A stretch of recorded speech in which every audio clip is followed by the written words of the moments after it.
Boa noite.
Olá, boa noite aos irmãos que estão acompanhando o estudo dessa noite.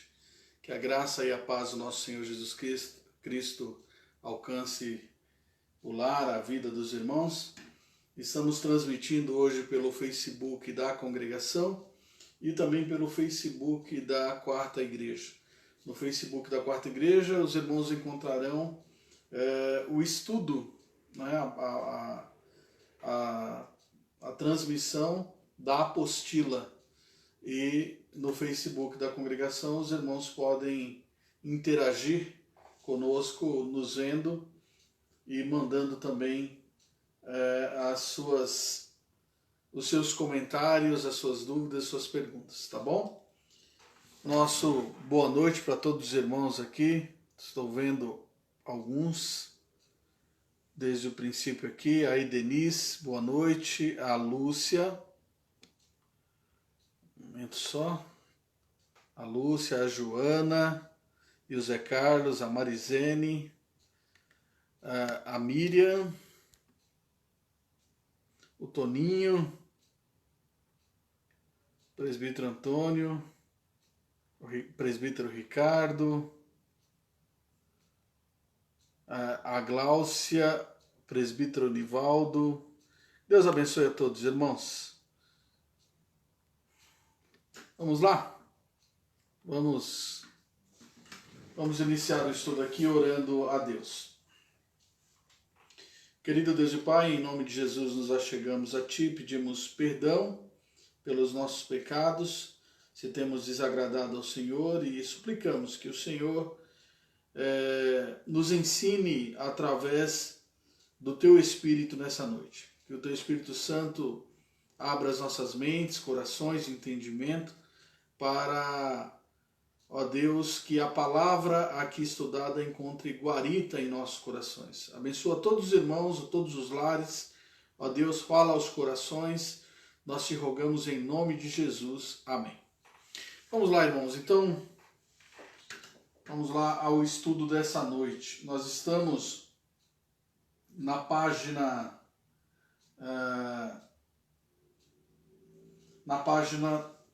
28, não é isso? Página 28, e paramos na vigilância da parúzia, a vigilância à parúzia, certo? Parúzia é o termo que nós usamos para designar a volta de Cristo, portanto. Então, a vigilância bíblica sugerida aos que aguardam a parúzia é mais do que um estado contemplativo de paciência, como quem espera um fato acontecer, ou de simplesmente estar acordado. Então, quando a Bíblia ela nos diz para nós vigiarmos, a questão de vigiar não é só esperar, né? Ah, não, eu espero que Cristo volte. É esperar em atividade, né? Segundo os especialistas, o vigiar em questão significa mais uma qualidade moral ou prontidão espiritual para a volta do Senhor, tá certo? Nós temos que estar prontos a esperar o nosso Senhor. Quando o Senhor voltar, Ele precisa nos encontrar vigiando. Vigiando de que forma? Numa prontidão espiritual e moral. É isso o que nos indica a palavra de Deus. Abra a sua Bíblia no Evangelho segundo Lucas, capítulo 12. Né? Então, é interessante observar nesse momento que muitas coisas vão acontecer, boas e ruins na nossa vida. Mas não importa o que aconteça. Nós precisamos sempre estar em estado de vigilância, aguardando o nosso Senhor. Como um mordomo, como um servo, como um porteiro, não importa, né? As metáforas que a Bíblia tenha usado. Mas a verdade é aquela verdade de prontidão espiritual. Lembram-se das virgens nécias e das virgens prudentes? Então é isso que Deus aguarda, espera de nós. É isso que Deus espera, que assim o aguardemos quando Ele voltar. Estejamos moralmente em pé, moralmente esperando, né, e espiritualmente esperando o nosso Senhor. Então Lucas 12, 35 ao 48 diz assim: Cingido esteja o vosso corpo e acesas as vossas candeias. Percebem aí a ilustração de alguém que está pronto para receber o seu Senhor, né? Cingido, ou seja, vestido. Não é aquela pessoa que alguém bate na porta e fala, não, eu vou me vestir, ainda vou me preparar. Não estava preparado. Não. Espiritualmente falando, nós temos que estar preparados se Cristo voltar, né? E mesmo se Ele nos chamar à sua presença, né? Nós não sabemos o dia, até quando vamos viver, vamos dizer assim. Será que estamos preparados, espiritualmente falando, para nos apresentar se Deus nos chamar? Então é isso que significa vigiar na Bíblia. Continuando, diz aqui, né? Cingido esteja o vosso corpo, e acesas as vossas candeias. Sede vós semelhante a homens que esperam pelo seu Senhor, ao voltar ele das festas de casamento, para que quando vier e bater a porta, logo lhe abram. Bem-aventurados aqueles servos a quem o Senhor, quando vier, o encontre vigilantes. Em verdade vos afirmo que ele há de cingir-se, dar-lhes lugar à mesa e, aproximando-se, os servirá. Então nós vemos aí uma bênção, né? Uma coisa incomum do Senhor para com o servo. É como se o servo fosse recompensar a nossa prontidão. E é exatamente isso que Jesus vai fazer quando ele voltar. Ok? Continuando, diz assim: quer ele venha na segunda vigília, quer na terceira, bem-aventurados serão eles, se assim os achar. Sabei, porém, isto: se o pai de família soubesse a que hora havia de vir o ladrão, vigiaria e não deixaria arrombar a sua casa. Ficai também vós apercebidos, porque a hora em que não cuidais, o Filho do Homem virá. Então Pedro perguntou: Senhor, proferes essa parábola para nós ou também para todos? Disse o Senhor: quem é, pois, o mordomo fiel e prudente, a quem o Senhor confiará os seus conservos para dar-lhes o sustento a seu tempo? Bem-aventurado aquele servo a quem seu Senhor, quando vier, achar fazendo assim.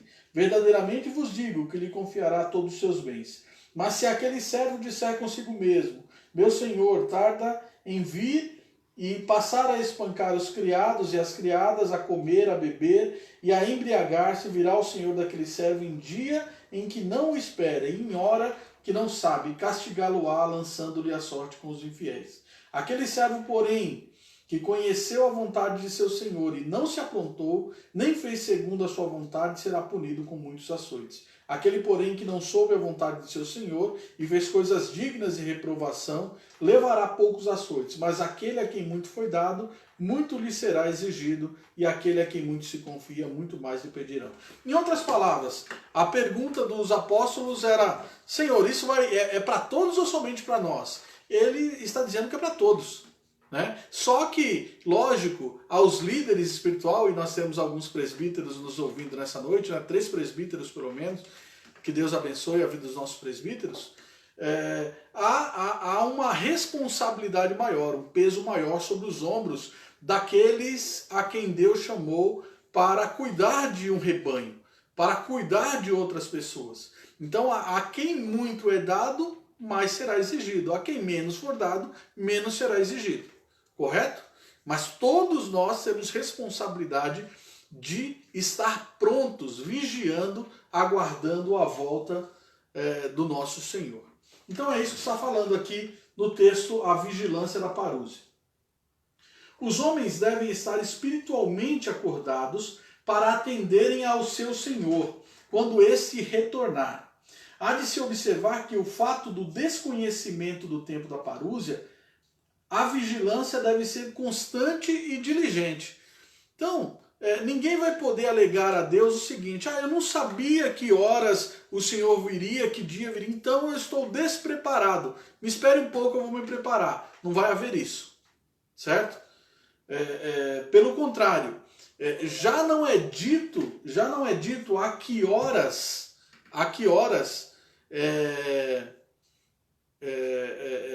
o Senhor vem, justamente para que haja uma vigilância total da nossa vida. Uma vigilância total, ok? Vamos lá.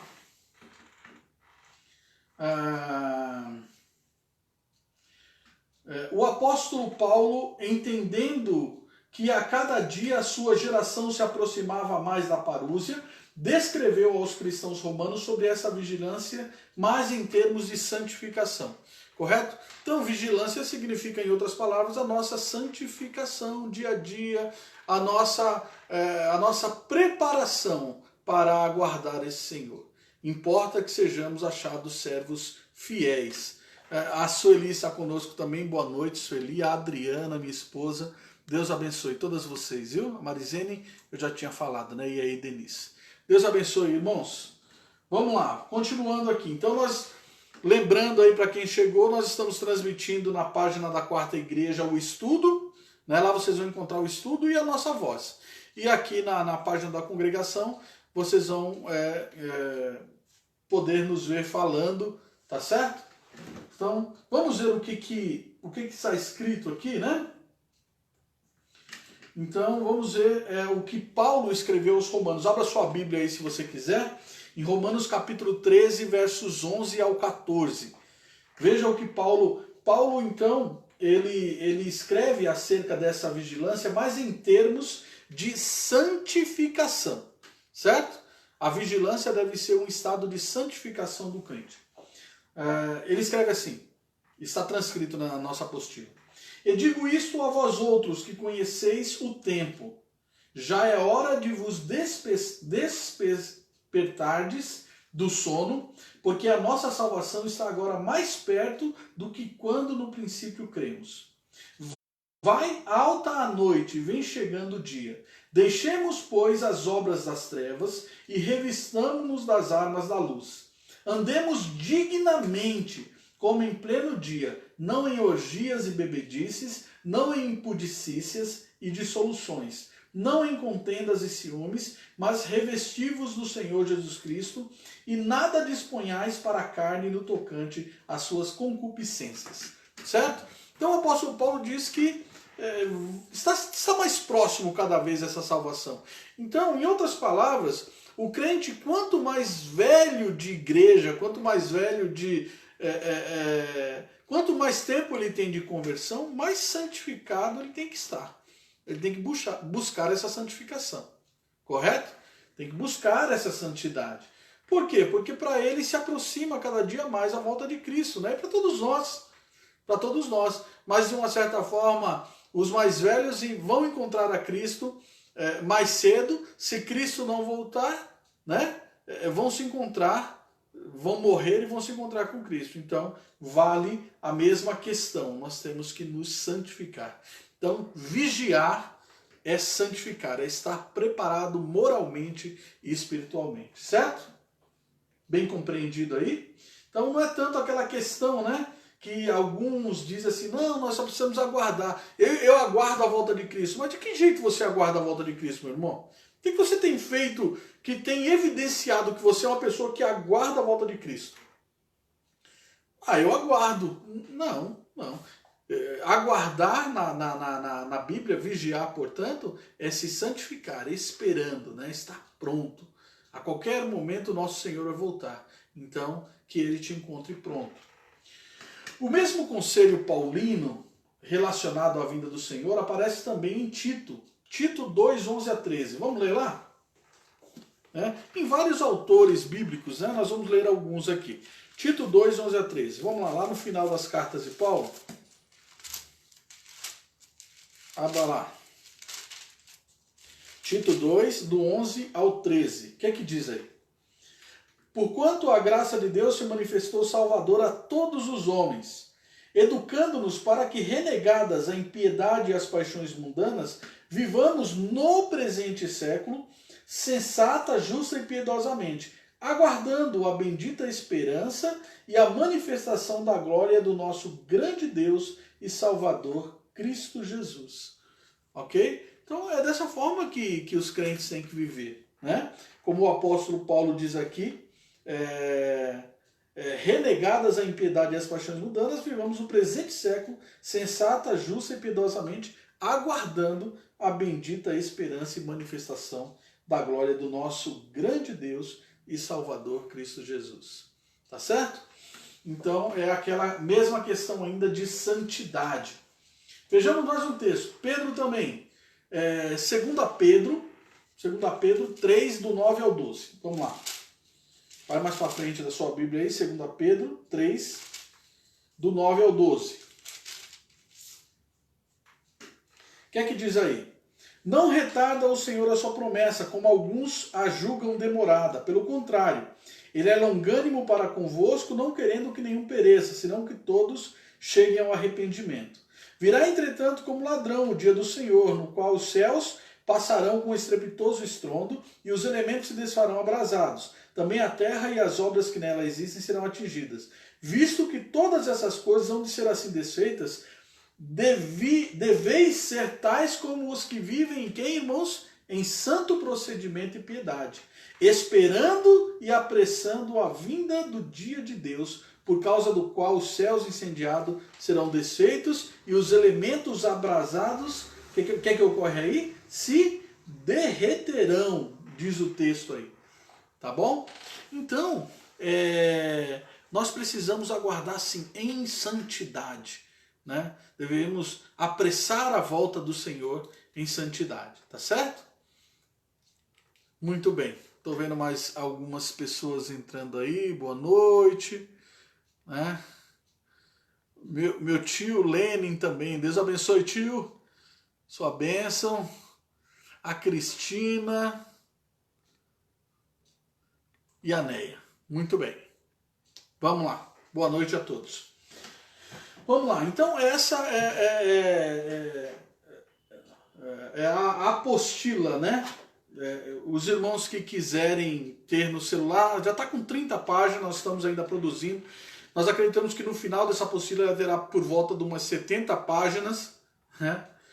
O nosso desejo é que ela se torne um livro depois, então vamos orar. E se Deus assim permitir, quem sabe depois de uma revisão se torne num livro. Mas já tem 30 páginas e quem quiser ir acompanhando, é só pedir aí, marca nos comentários aí eu quero e eu mando pelo seu WhatsApp, tá bom? O que já tem escrito sobre a escatologia. Começa lá no Antigo Testamento, passa pelo Novo Testamento, pelos detalhes aí. Nós estamos chegando agora na vinda de Cristo, né? Estamos estudando a parúzia, que é a segunda vinda de Cristo à Terra, tá? E nós abordamos geralmente assim, em cada aspecto, em cada assunto, as interpretações, né? Seja evangélica, seja católica, seja espírita, tiver alguma religião que interpreta, né, muçulmana, interpreta algum desses pontos aí, e tendo a possibilidade, tendo tempo, a gente dá uma abordadinha, dá uma pincelada para mostrar que as outras religiões, como elas enxergam, por exemplo, nós vamos falar um pouco mais de outras religiões, mais para o final da apostila, como enxergam o final do mundo, a vida após a morte e esse tipo de coisa, certo? Então, nós sabemos que as várias religiões do mundo, e principalmente as principais, não dá para ter como a gente abordar todas, elas têm a sua visão de final dos tempos, tem a sua visão de céu, tem a sua visão de inferno. Bom, tem as suas visões. E na medida do possível a gente vai abordando, comparando com o que diz a palavra de Deus. Tá certo? Então vamos lá. Então, Paulo ele relaciona, né, essa vinda de Cristo com o nosso dever de nos santificar. Nós esperamos, aguardamos a Cristo de uma maneira santa. A igreja precisa se santificar, né? Buscar as coisas certas, a cada dia deixar o que é errado, ajudar, amar o próximo, né? Ajudar as pessoas a enxergarem a Deus, né? Cristo mesmo deixou vários exemplos, né? Tirou a cegueira do mundo, não é? Tirou o coxo, né? Ele curou o coxo. Então, isso são formas de dizer que o Evangelho, que a graça de Jesus Cristo, ela é a solução para todos os problemas humanos, certo? Então, a igreja se achará fiel, o servo de Deus se achará fiel, na medida em que se prontificar a trabalhar por Deus, nesse sentido. Vamos Vamos ver, um comentário aqui do presbítero Nivaldo. Eu creio que todo cristão autêntico está preparado para o encontro, um encontro bom com Jesus, né? O encontro bom de Jesus. Creio que foi isso.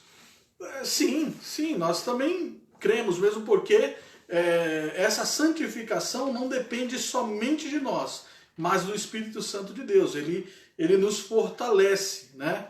Ele nos aviva, ele nos levanta quando caímos, porque nós cremos naquele ponto da nossa doutrina, que é a perseverança dos santos. Certo, Nivaldo? Então, parabéns. É isso que nós cremos. Mas temos que fazer a nossa parte também, porque senão é aquele problema que a gente vê em algumas denominações, aguardar em berço esplêndido, né? Então, é justamente pelos frutos que você conhece a árvore, se ela é boa ou má. Então, na medida que eu me esforço para buscar a Deus, para me santificar, fazer a vontade de Deus, é que eu estou demonstrando que realmente eu sou uma pessoa salva, né? Pelo fruto conhecereis a árvore, disse Jesus. Então vamos lá. João também, ao falar sobre quando o Senhor se manifestar, né? Ele está falando quando o Senhor novamente se manifestar, ele está, portanto, pensando na parúzia, ele vai falar dessa questão da santidade também. Vamos lá, 1 João capítulo 3, lá no finalzinho da Bíblia, 1 João capítulo 3, mais um pouquinho para frente, versos 2 e 3. 1 João 3, 2 e 3. O que é que diz aí? Amados, nós somos filhos e... A internet aí voltou. Espero não ter perdido ninguém aí. Ok? Tá voltando, né? Então tá bom. Deve ter caído a linha da internet aqui. Caiu a rede. Muito bom. Vamos lá. Então nós vamos ler 1 João, capítulo 3, versos 2 e 3. 1 João 3, 2 e 3. Amados, agora somos filhos de Deus e ainda não se manifestou o que haveremos de ser. Sabemos que quando ele se manifestar, seremos semelhantes a ele, porque haveremos de vê-lo como ele é. E a si mesmo se purifica todo o que nele tem essa esperança, assim como ele é puro. Ok? Então todo mundo que aguarda a Jesus Cristo se purifica, né? Por isso que o Nivaldo falou, eu creio que todo cristão autêntico está preparado para o encontro com Jesus. Então, esse estar preparado é estar fazendo a vontade de Deus, tá certo? É estar se santificando, buscando essa santidade. Pra vocês verem, vocês viram que todos os autores falam, Pedro falou, Paulo falou em diversas cartas, e João agora também está falando, como nós estamos lendo aí em 1 João 3, 2 a 3. Assim é esperado que toda a igreja aguarde o Senhor em santo procedimento, certo? Olha o que Paulo diz a Timóteo, 1 Timóteo 6,14. Vamos lá. 1 Timóteo 6,14. Que guardes o mandato imaculado. O que é imaculado? É sem mancha, né? Irrepreensível até a manifestação de nosso Senhor Jesus Cristo. Né? Então, ser fiel naquilo que está fazendo, é fazer o melhor para Deus, fazer o melhor em tudo, né? O apóstolo Paulo disse que até mesmo o escravo, para servir ao seu senhor, o seu senhor humano, ele sirva como serve a Deus, né? Não para agradar a homens, mas para agradar a Deus. Nós vimos esse testemunho na boca de todos os apóstolos, não é? Tudo que eles faziam para Deus, fazem tudo para a glória de Deus. Não é isso que o apóstolo Paulo escreve? Então, é isso, é nós fazermos conscientes de que Deus, ele vem nos buscar e importa que sejamos encontrados assim, nos esforçando. Alguém vai falar assim, mas eu não sou perfeito, eu sou pecador. É verdade, nós somos pecadores. Mas o que vai valer aí realmente é você se esforçar, porque só se esforça aquele realmente que crê em Deus, né? E que crê no novo céus e nova terra e que, portanto, trabalha, né? Age de maneira que a sua vida já foi transformada pelo Espírito Santo. Tá bom? Então, vejamos aí. Assim é esperado que toda a sua igreja o aguarde em santo procedimento, 1 Timóteo 6,14, para não ter que nos afastar envergonhados à sua vinda. Olha como é interessante esse texto. 1 João 2,28. Vamos lá voltar em 1 João? Primeira Epístola de João, capítulo 2, verso 28. Olha o que diz aí o apóstolo João. Filhinhos, agora, pois, permanecei nele. Ou seja, você não pode mais, depois que você aceita Cristo, você não pode mais deixar de seguir a Cristo, né? Você tem que permanecer, né? Permanecer nele, para que quando ele se manifestar, tenhamos confiança e dele não nos afastemos envergonhados na sua vinda. Olha que coisa fascinante, né? Aquela pessoa que é surpreendida em pecado, aquela pessoa que é pego fazendo uma coisa errada, o que acontece com ela? Ela se afasta envergonhada, como Pedro, né? Pedro, quando ele foi pego negando a Jesus Cristo por 3 vezes, o que ele fazia? Ele praguejava, ele blasfemava, ele saía, se afastava. Cada vez ele se afastava mais de Deus. Então, a advertência é justamente para isso, para nós não nos encontrarmos afastados quando Cristo voltar. Tá certo? Então vale dizer, vale reforçar que vigiar é se santificar. Né? Cristo voltará e ele nas parábolas ele diz para nós vigiarmos porque não sabemos a que hora ele vem. Ele vem como ladrão, né? Que assalta a casa, né? E ele diz que se o dono da casa soubesse a que hora o ladrão viria, ele estaria pronto. Mas já que não sabemos, nós temos que vigiar constantemente. Tá certo, meus irmãos? Constantemente. Vamos lá. 1 João 3,6, o Nivaldo citou aí. Vamos lá. Todo aquele que permanece nele não vive pecando. Todo aquele que vive pecando não o viu nem o conheceu. Exatamente, né? Então, a santificação é uma evidência de que a pessoa conhece a Deus e está em Deus, né? Muito embora há pessoas que passem pela igreja, que tem jeito de crente, né, durante muito tempo permanece ali. Isso é histórico, né? Não estou falando da igreja de hoje. E um dia se desvia, né? Mas não permaneceu. O que ocorre? É que um dia ele vai se revelar, ele não permanece naquilo para o qual foi designado, que é a santidade na igreja. Mas muito bem colocado aí, Nivaldo. Vamos lá. Continuando aqui, na apostila. Mas a fidelidade e a mordomia também são apontados como características a serem encontradas naquele que aguardam a Cristo, né? A fidelidade, né, e a mordomia. Vejamos, Lucas 12, 41 a 48. Lucas 12, vamos lá. Evangelho de Lucas. O 41 ao 48. Diz assim. E nós já lemos, né? Vamos ler só o início aqui. Ficai também vós apercebidos, porque a hora em que não cuidais, o Filho do Homem virá. Então Pedro perguntou, Senhor, proferes essa parábola para nós ou também para todos? Disse o Senhor, quem é, pois, o mordomo fiel, olha a fidelidade aí, e prudente, a quem o Senhor confiará os seus conservos para dar-lhes o sustento a seu tempo? Bem-aventurado todo aquele servo a quem seu Senhor, quando vier, achar fazendo assim. Ou seja, agindo com prudência, com fidelidade, né? Nós colocamos aqui também a questão da mordomia. Então essas são características que o servo de Deus, aquele que aguarda Jesus Cristo, deve buscar, ele deve ter, né? Ser fiel, ser justo com as pessoas, não pegar nada que não é seu, tá certo? Aqui não é simplesmente uma questão religiosa. Não é só uma questão religiosa. Eu sou fiel no dízimo, eu vou na igreja. Não é uma questão pura e simples religiosa, mas é uma questão de vida mesmo, né? Em todos os momentos, nós somos chamados a dar um bom testemunho. Tá certo? E a cuidar do próximo, e a cuidar da nossa vida espiritual, lendo a palavra de Deus, seguindo a Deus, fazendo aquilo que é certo. Tá bom?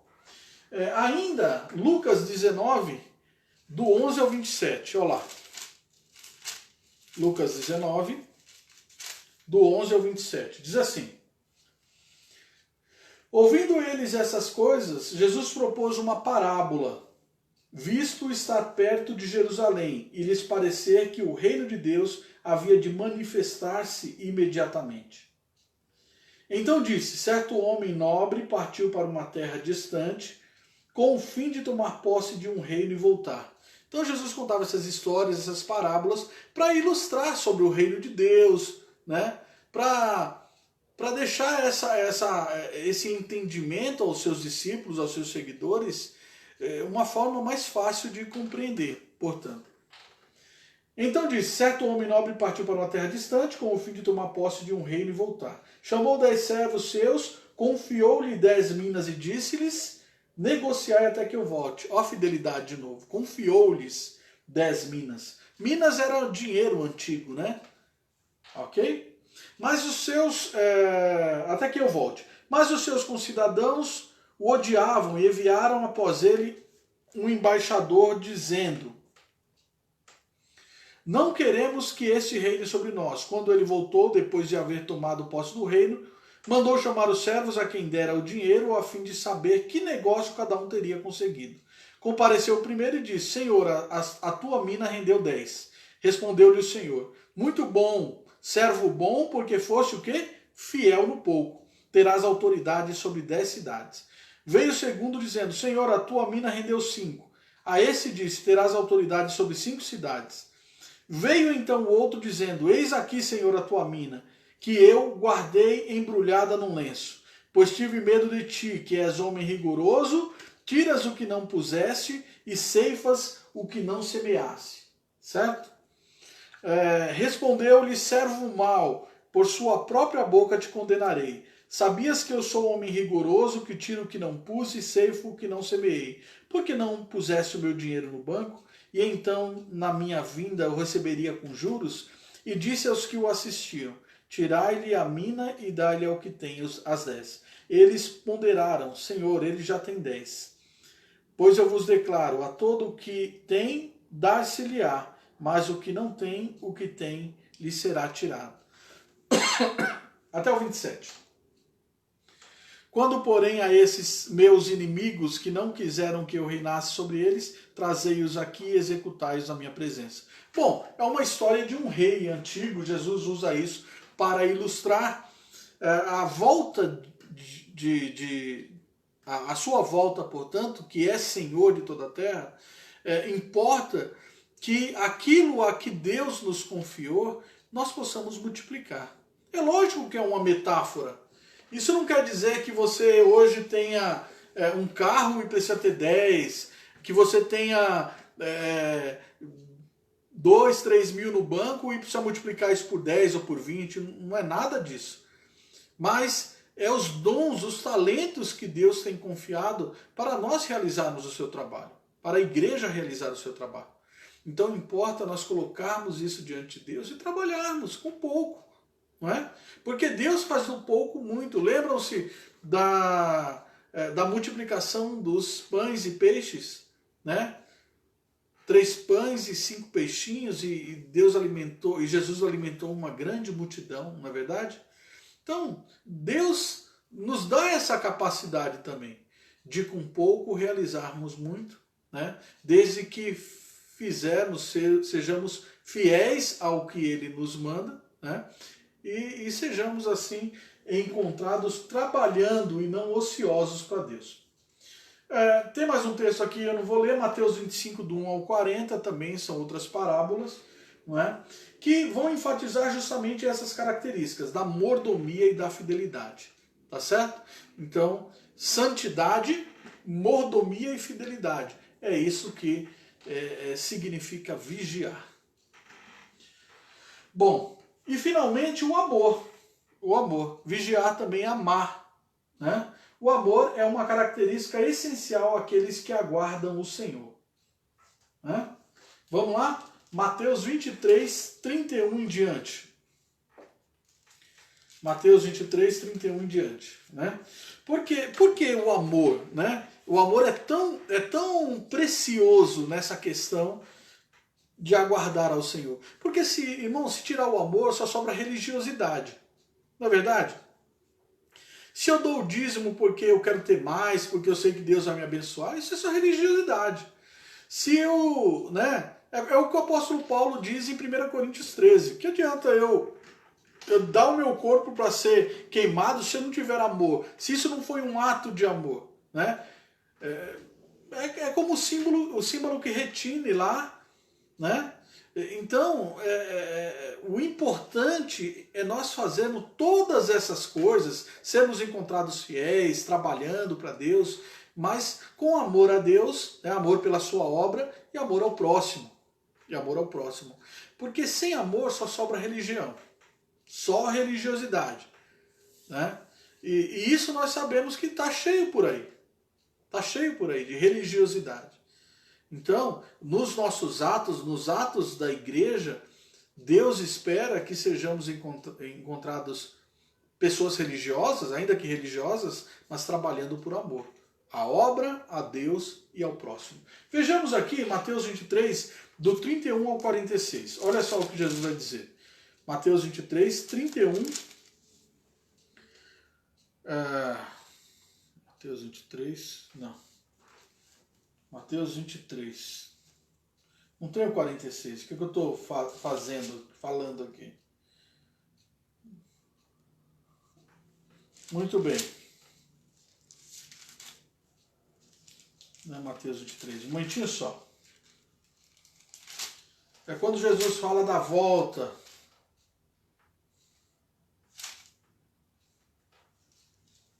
Irmãos, enquanto eu procuro, enquanto depois eu procuro, eu acerto o texto aqui, mas é capaz que alguém vá falar aí, porque senão a gente para toda a apostila aqui. Foi erro de digitação aqui, e muitas vezes a gente não corrige e dá o que dá aqui.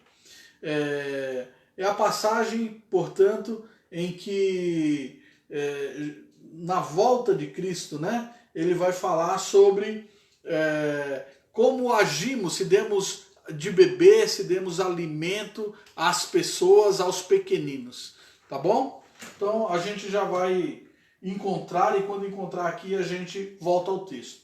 Mas continuando aqui no finalzinho aqui, quero acabar esse pedacinho da apostila aqui. Então nós falamos sobre o amor, que o amor é condicional a tudo isso, porque senão só se torna religiosidade. Portanto, vigiar a volta do Senhor significa estar ocupado nas coisas do Senhor aqui e agora, certo? E isso com amor, ok? Tá bom? O amor é característica essencial àqueles que aguardam o Senhor. Deixa eu colocar aqui, entre aspas, religiosidade, para não me esquecer e a gente poder voltar nessa questão aqui. Muito bem, vamos lá.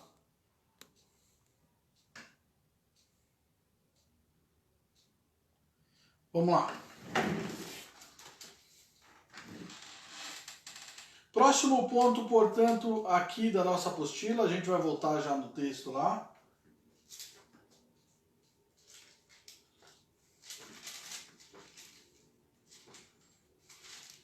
Um minutinho só.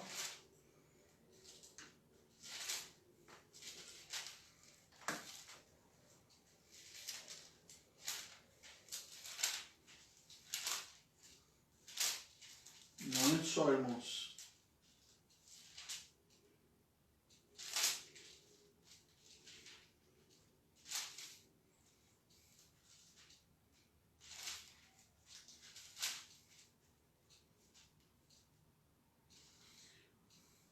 Muito bem. Mateus 25. Vamos lá voltar no texto. Não é 23, é Mateus 25. Ok? Vamos ler lá para Quando tem um erro de digitação, atrasa tudo. Mateus 25, 31 em diante. O grande julgamento diz assim: quando vier o Filho do Homem na sua majestade, e todos os anjos com ele, então se assentarão no trono da sua glória. E todas as nações serão reunidas em sua presença, e ele separará uns dos outros, como o pastor separa dos cabritos as ovelhas. E porá as ovelhas à sua direita, mas os cabritos à esquerda. Então dirá o rei aos que estiverem à sua direita: vinde benditos de meu Pai, entrai na posse do reino que vos está preparado desde a fundação do mundo. Porque tive fome e me deste de comer, tive sede e me deste de beber, era forasteiro e me hospedastes. Estava nu e me vestistes, enfermo e me visitastes, preso e fostes ver-me. Então perguntarão os justos: Senhor, quando foi que te vimos? Com fome te demos de comer, ou com sede te demos de beber? E quando te vimos forasteiro e te hospedamos, ou nu e te vestimos?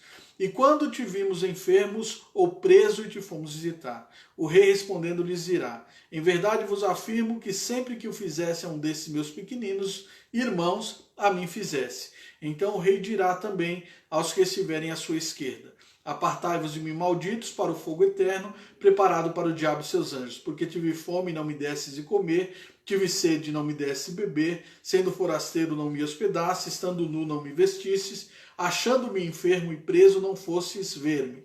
E eles lhe perguntarão: Senhor, quando foi que te vimos com fome, com sede, forasteiro, nu, enfermo, ou preso e não te assistimos? Então lhes responderá: em verdade vos digo, que sempre que o deixasse de fazer a um desses mais pequeninos, a mim o deixasses de fazer.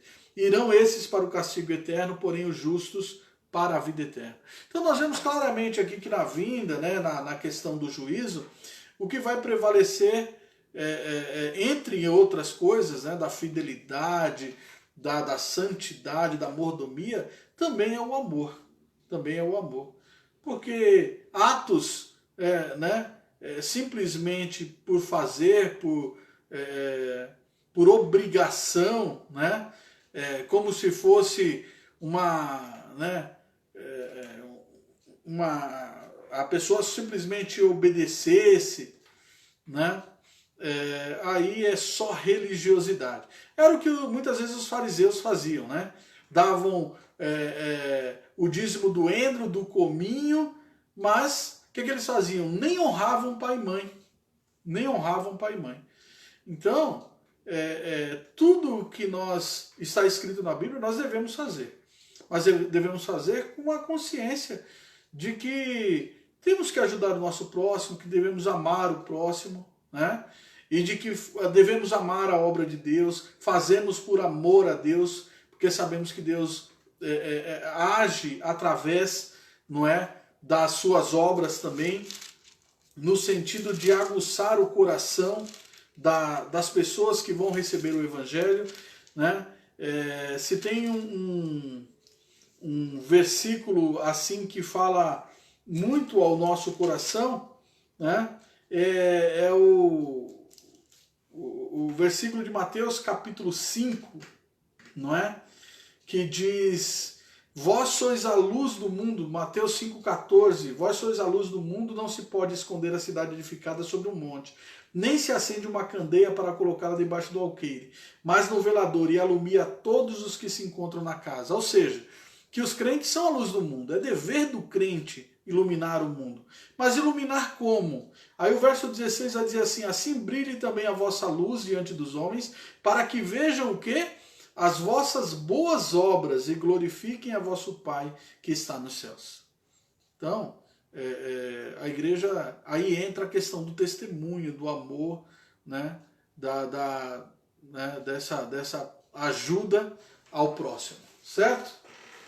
Então, esse é dever da igreja, é isso que nós temos que estar fazendo na volta de Jesus Cristo. Senão, tudo não passa de uma pura religiosidade, não é? E nós sabemos que as obras não herdam o reino dos céus. Não é por obras, mas é pela fé, que é dom de Deus, não é? E a fé, ela se expressa dessa maneira. Tiago vai dizer que a fé sem obras é morta, né? E a mesma questão, né? O Paulo vai dizer que também que a obras em contrapartida sem a fé, ela também é morta. Então uma coisa depende da outra. Certo? Então tem que ler e fazer o contraponto entre Tiago e Romanos do apóstolo Paulo, e a gente vai compreender o que é que Deus espera de cada um de nós. Então vejamos lá, certeza da parúzia. Então, se aqui nós já temos a questão da vigilância à parúzia, né? A parúzia é algo que vai acontecer mesmo, né? Então, nós temos que ter essa certeza. É a certeza que nos faz aguardar a Jesus Cristo da maneira como já foi dito aqui em cima. Tá bom?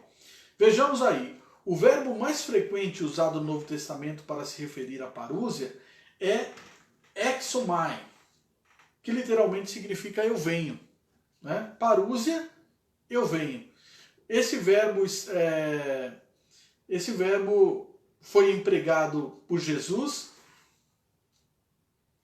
Deixa eu arrumar aqui. Aqui a gente faz ao vivo, faz na hora mesmo. Esse verbo é empregado por Jesus em passagens como nos capítulos 24 e 25 de Mateus, para ilustrar a certeza da sua volta. Eu venho. Certo? É uma certeza. Jesus dá certeza de que ele virá. A parúzia era algo tão vívido aos autores bíblicos que praticamente todos eles escreveram sobre a iminência da vinda de Cristo. Isto é, muito embora não soubessem quando ocorreria, nós já vimos lá para cima e vamos ver um pouco mais, que ninguém sabe o dia da volta de Cristo, né? Mas o que acontece? Eles falam com tanta vividez e eles escrevem como se fosse acontecer no dia deles, porque eles aguardavam. E aí, justamente isso que a igreja de hoje em dia não faz. A igreja precisa agir, trabalhar e funcionar de maneira que espere a volta de Cristo para hoje, para o nosso tempo. Né? Nós vemos crentes aí desalentados, eu acho que Cristo não vai voltar não. Né? Isso é um reflexo do mal da igreja, porque a igreja de todas as épocas, ela aguardava Cristo para a sua época. Né? A igreja de todas as épocas guardava Cristo para a sua época.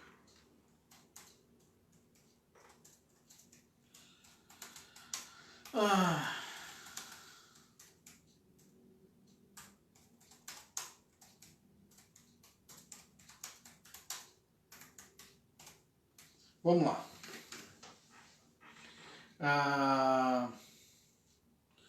Continuando aqui, diz assim: a parúzia era algo muito vívido, certo? Eles aguardavam nos seus dias. Prova disso é Atos capítulo 1, verso 11. Vamos ver alguns textos. Né? Sem falar daqueles do Evangelho que nós já citamos bastante, vamos ver os outros textos do Novo Testamento. Por exemplo, Atos 1, 11. Certo? Vejam que essa era uma certeza da igreja de todas as épocas. Olha lá, Atos 1, 11. Quando Jesus estava subindo aos céus, sendo assunto aos céus, as testemunhas estavam vendo ele sendo assunto, e aconteceu o seguinte: e lhes disseram, né? Verso 10 também: e estando eles com os olhos fitos no céu, enquanto Jesus subia, eis que 2 varões vestidos de branco se puseram ao lado deles e lhes disseram: varões galileus, por que estáis olhando para as alturas? Esse Jesus que dentre vós foi assunto ao céu, virá do modo como viste subir. Então, principalmente essa notícia, né, da forma como foi dada, eles vendo Jesus subir ali, criou uma expectativa no coração da igreja primitiva de que Cristo voltaria a qualquer momento, e que voltaria ainda na época deles. Percebe? Então, né? Um momentinho só.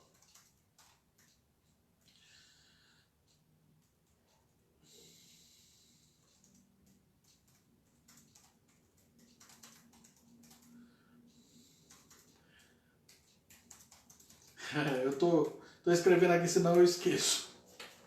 Vamos lá. Vamos lá. Continuando aqui. Mais um texto também, ainda em Atos, capítulo 3, verso 20. Atos 3, 20. Olha o que aqui diz aí. A fim de que da presença do Senhor venham tempos de refrigério, e que envie ele o Cristo, que já vos foi designado, Jesus. Então, Pedro está fazendo o seu sermão lá, né? O discurso de Pedro no templo, após curar um coxo, ele fala tudo no verbo presente. Interessante que o discurso de Pedro está no tempo presente, né? Ele fala no verso 19, arrependei-vos, pois, e convertei-vos para serem cancelados os vossos pecados, a fim de que da presença do Senhor venham tempos de refrigérios e que envie ele o Cristo, que já vos foi designado, Jesus. Mas é interessante que esses verbos estão no presente. Ou seja, Pedro e os apóstolos aguardavam a volta de Cristo para os seus dias. E a igreja precisa também aguardar, né? Por último, 1 Tessalonicenses 1, 9 e 10. Tem vários textos aqui na apostila, tá, irmãos? 1 Tessalonicenses 5, 23, Hebreus 10, 37, 9, 28, Tiago 5, 7 a 8, 2 Pedro 3, 10, Apocalipse 1, 7. Todos esses textos vão demonstrar que a igreja da sua época, ela já aguardava a volta de Cristo. Então a nossa igreja também, a igreja contemporânea, ela deve viver de tal maneira que ela esteja na esperança, aguardando essa volta de Cristo, tá? Então, se isso não está acontecendo, e não está acontecendo, é porque a igreja está doente. A igreja não espera Cristo, né? Ou está acomodada com o que está acontecendo hoje, né? Vive uma vida muito material, materialista, alguma coisa assim está acontecendo, né? Mas, de fato, a igreja precisa viver como se Cristo voltasse nos dias dela. É isso que precisa haver. Vamos lá, 1 Tessalonicenses 1, do 9 ao 10. 1 Tessalonicenses 1, 9 e 10. Vamos lá?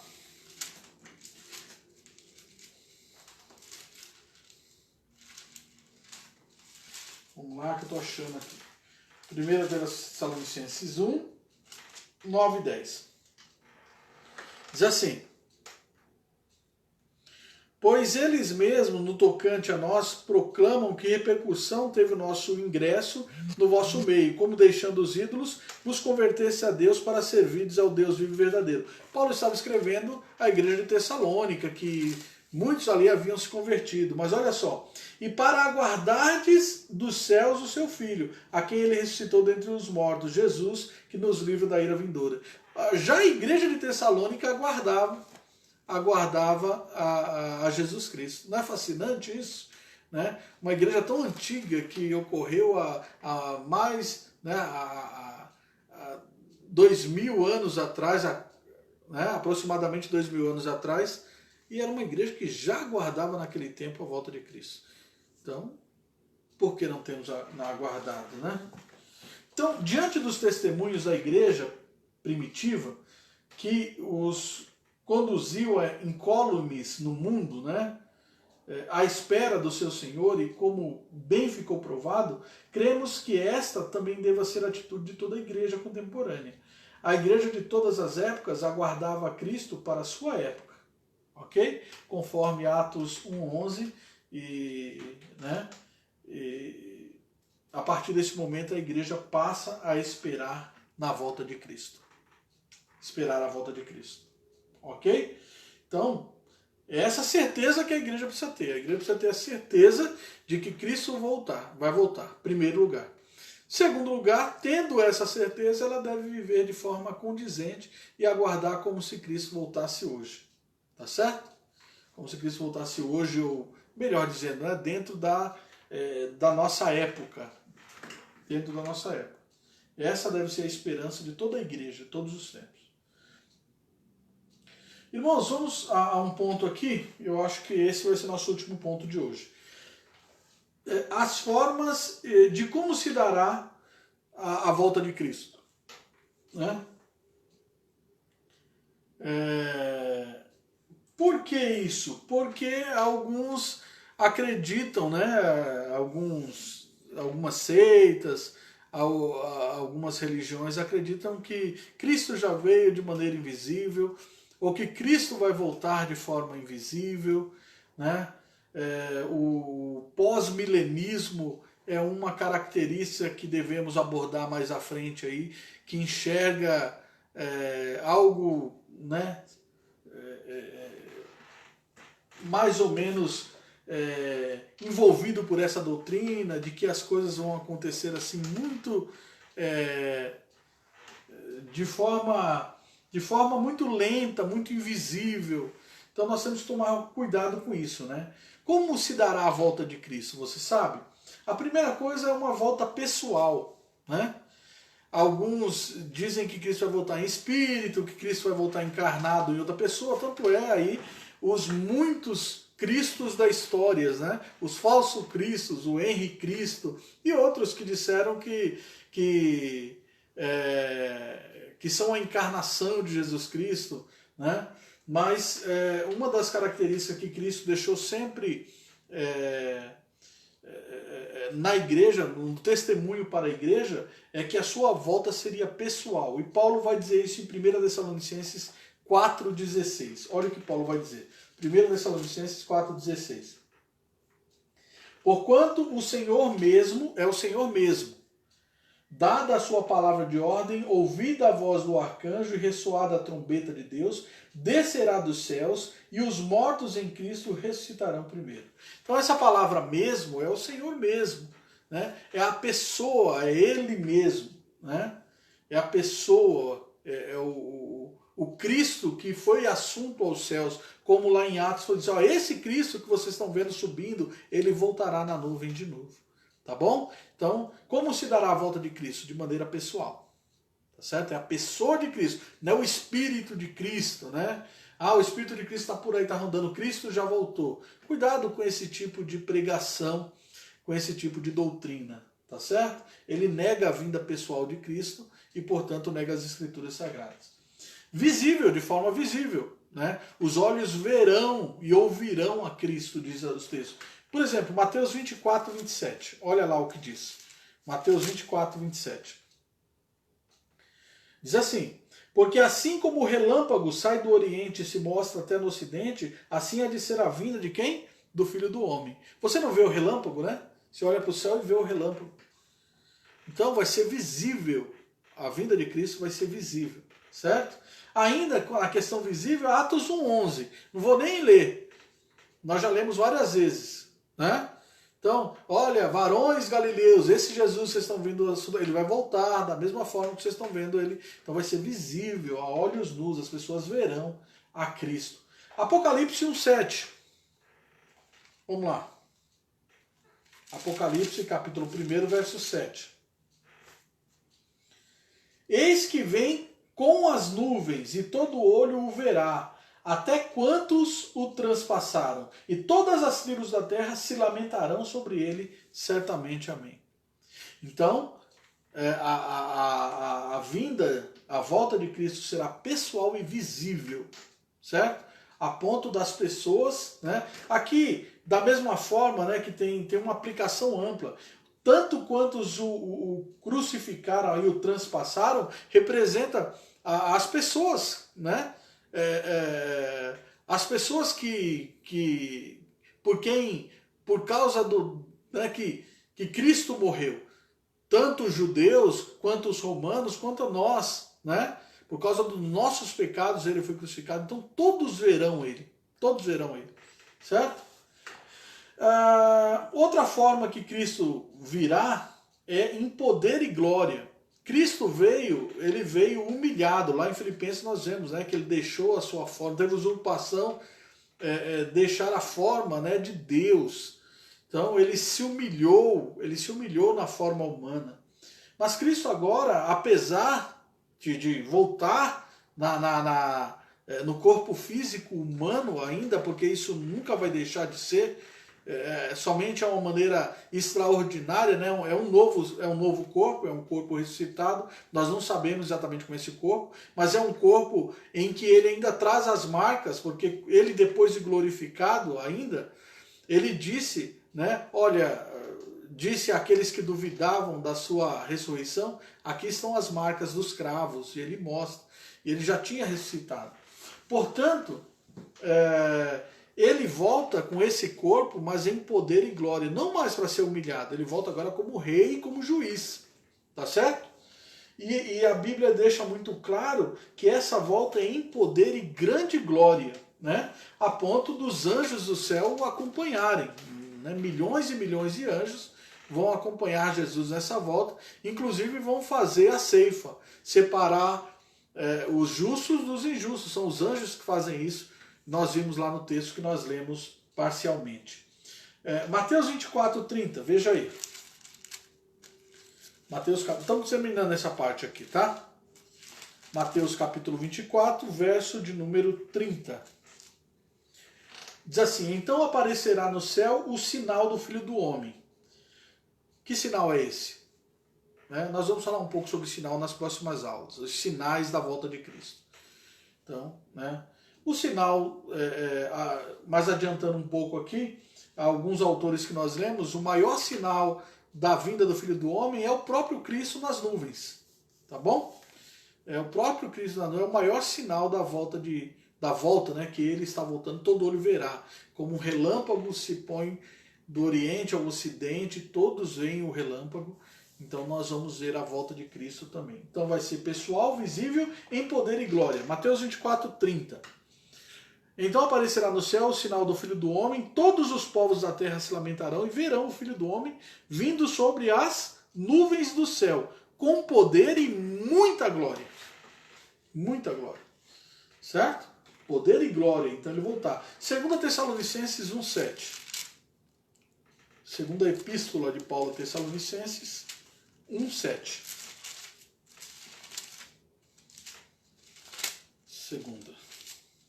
Diz assim: e a vós outros que sois atribulados, alívio juntamente conosco, quando do céu se manifestar o Senhor Jesus com os anjos do seu poder. Olha lá, o verso 8 aí, em chama de fogo, tomando vingança contra os que não conhecem a Deus e contra os que não obedecem ao evangelho de nosso Senhor Jesus Cristo. Esses sofrerão penalidade de eterna destruição. E aí ele vai falando. Mas Jesus volta como juiz. Não volta mais humilhado, ele volta em poder e todo olho vai ver isso e vai contemplar o seu poder e a sua glória. Quer queira, quer não queira, a Bíblia diz que todo joelho se dobrará e toda língua confessará que Jesus Cristo é o Senhor. Mas vamos lá, mas é de maneira repentina também. Uma outra forma que ele volta é de maneira repentina. Nós já vimos em vários textos, né? Eu não vou abrir todos para vocês, principalmente as parábolas, fala da chegada de surpresa, como um ladrão, de maneira repentina. Então eu estou citando alguns textos aqui, Mateus 24, 37 a 39, Lucas 17, 26 a 30 e 1 Tessalonicenses 5, 3. Eu vou ler para hoje nós aqui só o de 1 Tessalonicenses 5, 3, tá bom? Para não se alongar muito. 1 Tessalonicenses 5, 3. Quando andarem dizendo paz e segurança, eis que lhes sobrevirá repentina destruição. Como vêm as dores de parto, aqui está para dar a luz, e de nenhum modo escaparão. Então, aqui está falando da volta de Cristo que culminará com o juízo. Então o juízo se dará de maneira repentina, justamente porque a volta de Cristo se dá de maneira repentina. E aí nós vemos nessa mesma epístola que Paulo escreve, mais uma vez, a necessidade da vigilância. Porquanto se dará de maneira repentina, ninguém sabe a que dia e que hora, devemos esperar ele para já, para os nossos dias, então devemos andar de maneira prudente, sermos mordomos, fiéis e amorosos na obra do Senhor e para com o nosso próximo. Certo? Para encerrar aqui, eu acho que só tem esse pedacinho. Parece-nos oportunas as palavras de Ray Summers ao dizer que quão dramático é o contraste com a sua primeira vinda. Quando veio como recém-nascido em Belém, foi recebido pela sua mãe, José, e pelo número limitado a quem foi feita a anunciação. Quando vier a segunda vez, somente Deus poderá calcular o número daqueles que lhe darão o bem-vindo. Sua primeira vinda foi um evento muito humilde. Sua segunda vinda será gloriosa demais para que as palavras humanas a possam descrever. Somente o próprio evento será suficiente para uma compreensão da sua glória. Olha que coisa magnífica que o Summers escreve aqui, né? Outros aspectos relacionados à volta de Cristo, como a autoridade com que vem, serão abordados mais à frente quando tratarmos sobre juízo e consumação. Certo? Então, irmãos, por hoje é isso aqui. Estudamos um pouquinho sobre a vinda, né? Sobre a vigilância da parúzia, sobre a certeza da parúzia e sobre as formas de como se dará essa parúzia ou a volta de Cristo. Tá certo? E semana que vem nós vamos entrar no estudo aqui, os sinais dos últimos tempos. Então vamos tratar sobre sinal mais, tá bom? Os sinais que mostram que Cristo está às portas. E equívocos sobre esses sinais dos últimos tempos. E como podemos identificar os verdadeiros sinais ou os possíveis sinais do último tempo. E assim por diante. Vamos caminhar aí sobre os sinais na próxima semana. Que Deus abençoe vocês. Muito obrigado pela participação de vocês. Continuem assim sempre firmes e abundantes aí. Maranata, vem Jesus. É isso mesmo. É isso aí. Devemos sempre desejar e amar a volta de Jesus. Gláucia, que escreveu Maranata, vem Jesus. Fiquem com Deus, irmãos. Que Deus abençoe a todos. Vamos continuar aqui firmes no caminho do Senhor aqui. Vamos lá. Deus abençoe a todos. Boa noite.